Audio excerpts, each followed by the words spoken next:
Saudara yang diberkati di dalam nama Tuhan Yesus Kristus, bertemu lagi dengan saya, Pendeta Novel Saragi.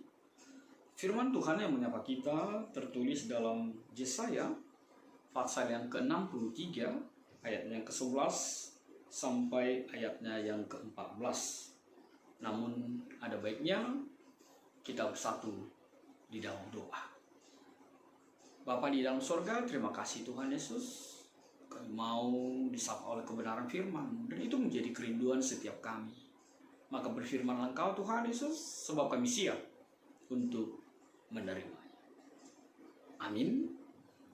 Saudara yang diberkati di dalam nama Tuhan Yesus Kristus, seperti yang saya sebut tadi, bahwa firman Tuhan yang menyapa kita tertulis dalam Yesaya, pasalnya yang ke-63, ayatnya yang ke-11 sampai ayatnya yang ke-14.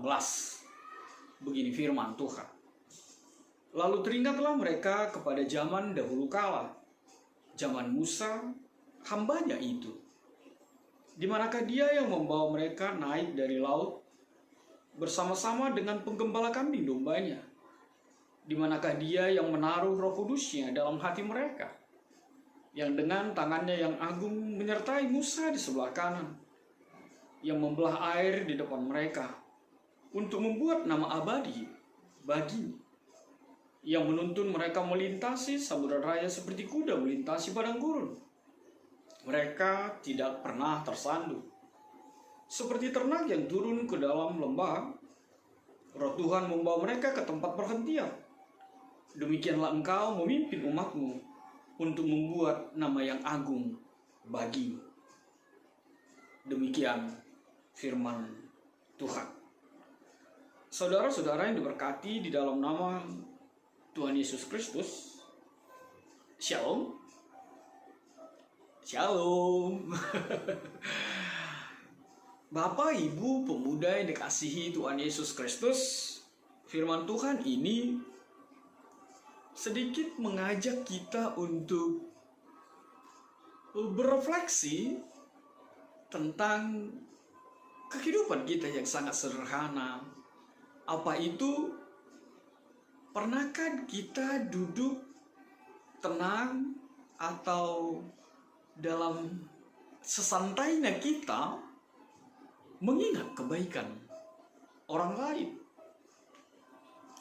Atau justru yang sering kita ingat adalah salah dan dosa-dosa yang dilakukan oleh orang lain bagi kita? Memang sering sekali itu terjadi dalam kehidupan kita. Perbuatan baik orang lain kepada kita itu lenyap karena satu kesalahan yang dilakukannya. Dan kita sangat susah sekali akhirnya mengingat kebaikannya. Tak kenapa lah itu ya. Kenapa selalu keburukan itu selalu mendominasi di dalam ingatan kita? Maka orang suka mengatakan, ya memang karena satu titik bisa rusaklah susu sebelanga. Karena nila setitik rusak susu sebelanga. Karena kesalahan kecil saja maka rusaklah semua yang baik. Bapak, Ibu, pemuda, firman Tuhan mengajar kita saat ini justru berada di dalam situasi yang berbeda. Mencoba mengingat kebaikan. Sekali lagi, mencoba mengingat kebaikan dan perbuatan-perbuatan Allah yang terjadi di dalam kehidupan kita. Dan Yesaya mengatakan itu dalam kehidupan kita. Yesaya 63 ini mengatakan, lalu teringatlah mereka kepada zaman dahulu kala, zaman Musa hambanya itu. Mereka mengingat kebaikan Tuhan yang sangat-sangat luar biasa dan di luar batas kemampuan akal pikiran manusia. Sekali lagi, mengingat kebaikan-kebaikan Tuhan. Saudara yang diberkati di dalam nama Tuhan Yesus Kristus, firman Tuhan ini semakin menguatkan kita. Bahkan di tengah situasi ini, kesempatan bagi kita untuk berefleksi, kesempatan bagi kita untuk merenung dan menghitung kembali kebaikan Tuhan dalam kehidupan kita. Maka mulailah menghitungnya hari lepas hari. Dan engkau, saya, kita semua akan mendapati bahwa kebaikan Tuhan yang terjadi dalam kehidupan kita lebih banyak bahkan dari pasir yang terhampar di tepi pantai. Dan itu menjadi pesan bagi orang Israel ketika itu. Mereka mengingat perbuatan besar yang dilakukan Tuhan di dalam kehidupan mereka. Bukan karena kuat dan hebat dan gagah mereka, bukan karena jasa mereka, tapi itu semua murni oleh karena karya Allah semata. Yang kedua, firman Tuhan mengajak kita untuk memahami bahwa siapa yang menggerakkannya.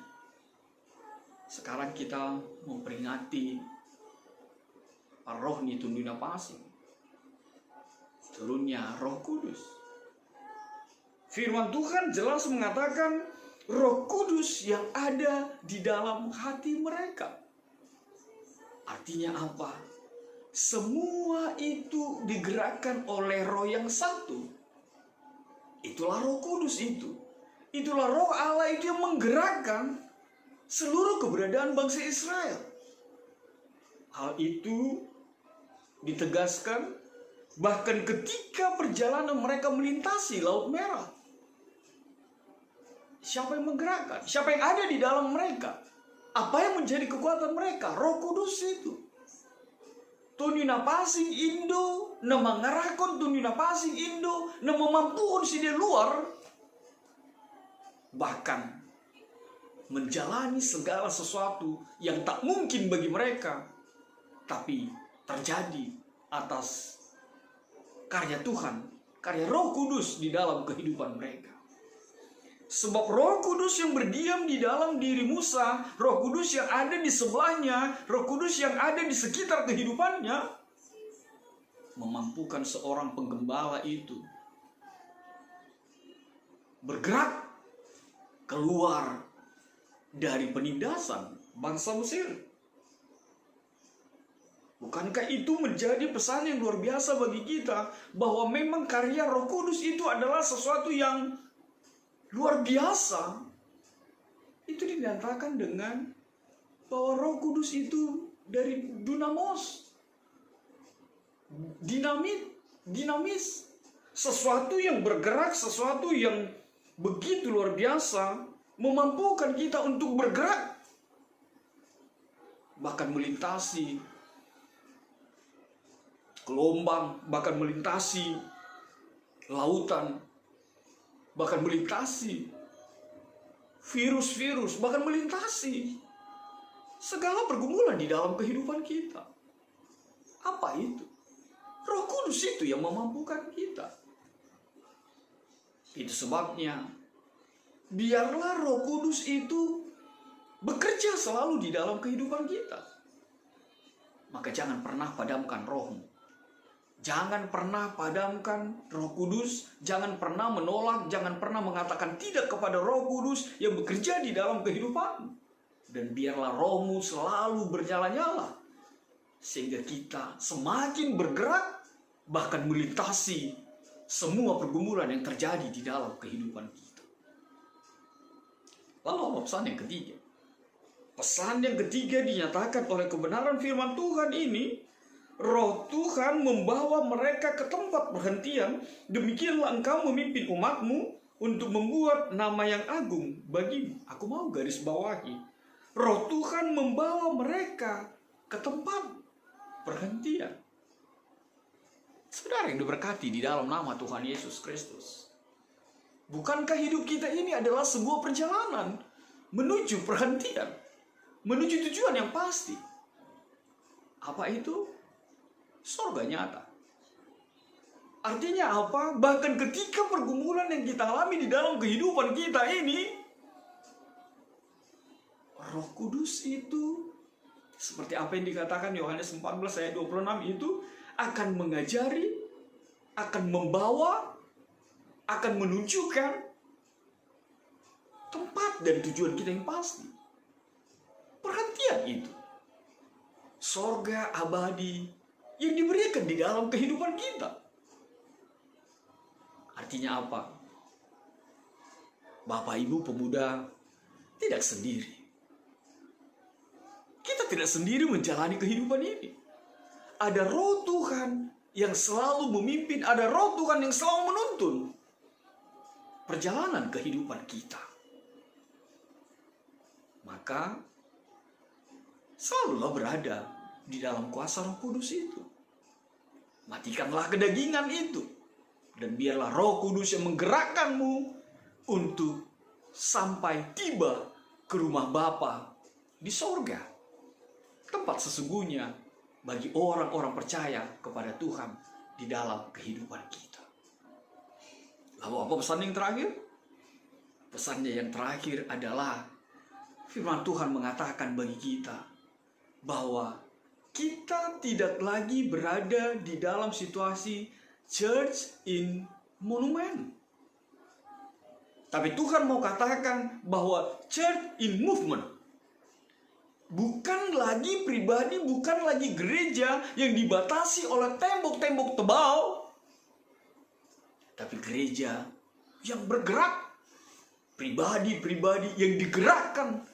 Pribadi-pribadi yang selalu mengeksplor talenta yang ada di dalam dirinya untuk menyatakan, untuk memberitakan, untuk menunjukkan, untuk melakoni bahwa karya Roh Kudus ada dan bekerja di dalam kehidupannya. Amin. God bless you. Kita bersatu dalam doa. Terima kasih Tuhan Yesus buat kebenaran firman-Mu. Biarlah firman-Mu menjadi kesukaan bagi kami. Sebab kami teramat percaya terlalu banyak kebaikan Tuhan.